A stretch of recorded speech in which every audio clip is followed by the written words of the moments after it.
Welcome back to the fish room. This is a monthly video, day in the fish room for the month of March. Today I'll be showing you how I made Neocaridina Skittles aquarium. Also I transferred some of the smaller fry to the bigger fry growth aquariums. And finally I caught my PYGMY CORYDORAS breeding on camera. So let's go.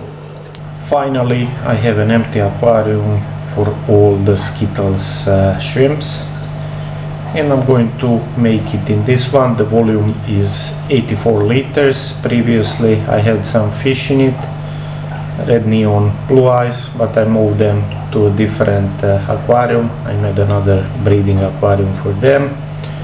So now I'm just going to add some moss on the ceramic pads like in all my other shrimp breeding aquariums in the left corner, and also I will add some wood because it's good in growing algae and biofilm, and then later on I'm just going to add the shrimps. The aquarium is cycled and it's old.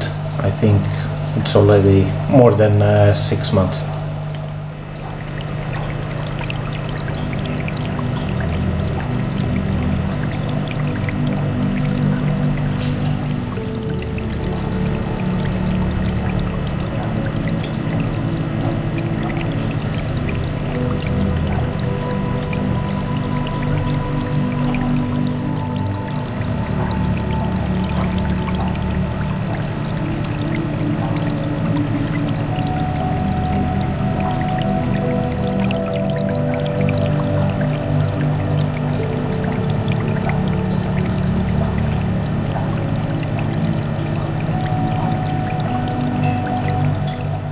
The wood is in the aquarium. I had it for almost an hour in the boiling water just to release all the air bubbles. I was not sure if it's going to stay on the bottom, but so far it's staying down. In the left corner there I added the moss, and it will take a couple of weeks, even let's say 2 to 3 months before it grows more. And now the only thing that remains is to add the shrimps. Here I have 108 shrimps. I counted all of them, and there's approximately 10 to 15 very small shrimplets, and also I will add 4 buried females, so hopefully they will drop the shrimp soon, so the number will increase. I'm planning to sell them as a Skittles pack on my website, probably 10 to 12 shrimps at a much cheaper price. And let's see what kind of colors I'm going to develop and breed in the future.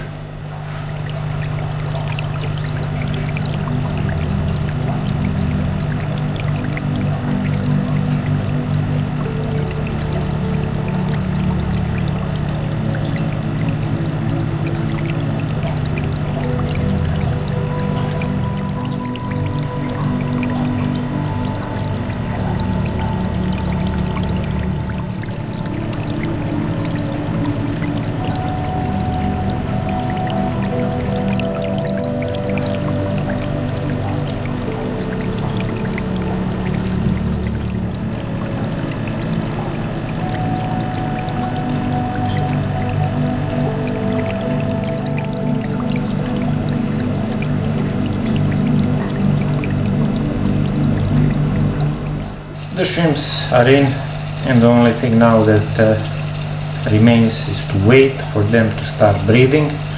I also added a heater there in the corner. The plan is to keep this aquarium heated at 23 degrees Celsius, so they will breed and grow out much faster. This will be the minimum temperature during winter, and during summer it gets up to 26 degrees Celsius. Also, the filter is there in the corner, and behind I have 2 pots of cryptocorin plant, and that's it. Hopefully they start breeding soon, so I can place them on my website and start selling them. The first generation of gold white cloud minnows is almost at the sellable size. I'm planning to move them away from the grow-out aquarium because some of them are getting too big, and I will add them to the big aquarium for juvenile and adults.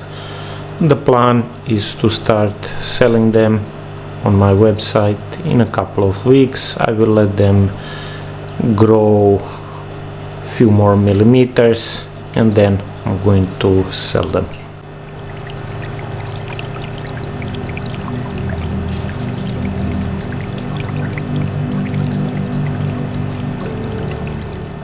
I just transferred the neon tetras I had in this aquarium. It's 15 of them.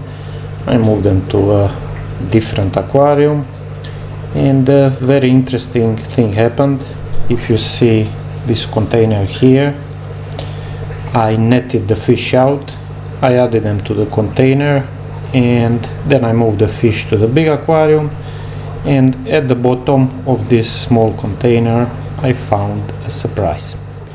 At the bottom of the container I found 3 small eggs. I hope you can see. Below the pipette is 1, and I will assume they are neon tetra eggs. I don't know how they ended up here. Couple of females were plump, so I will assume they are full of eggs, and during the transferring them to bigger aquarium they just dropped them. So at the bottom I found 3 eggs. I will take them out and place them in a small cup, and I will see what happens. I doubt they will hatch because as far as I know they require soft water, and my water is opposite from soft. Also they need to be kept away from the light. You can see one of the eggs there in the center, and also the things moving are the brine shrimps that I was just feeding to the other fish, but they remained in the pipette.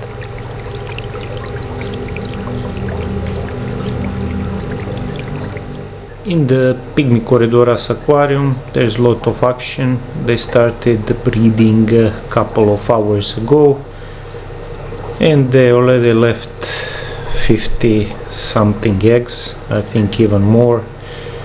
There's a lot of them in the moss and also on the glass. I even catch a female a couple of times carrying the eggs and leaving them on the glass. All the tiny white dots are the eggs, and there's a lot of them. Now the hard part is collecting the eggs. Probably I will leave them to breed for a couple of hours more. You can see there on the left there's a female carrying eggs, and she just deposited on the moss. Usually they are always cleaning the spot where they want to leave the eggs, and then they just deposit it. But most of the eggs are on the moss, on the plants, on the glass.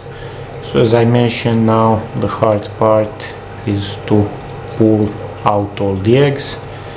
I will leave them to breed, and then later on I'll just pick them up with my fingers, and I'm going to leave them in a small container with methylene blue.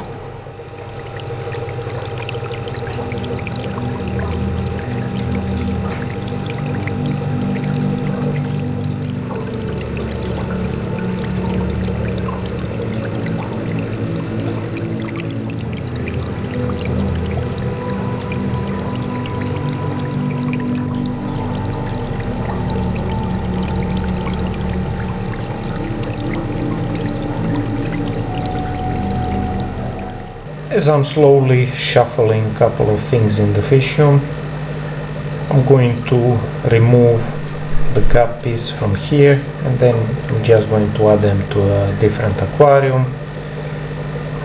And I still have 3 females and 2 males. They are my original breeding pairs, and they are approximately 1 year and 8 months old, so they are, I will assume, at the end of their life.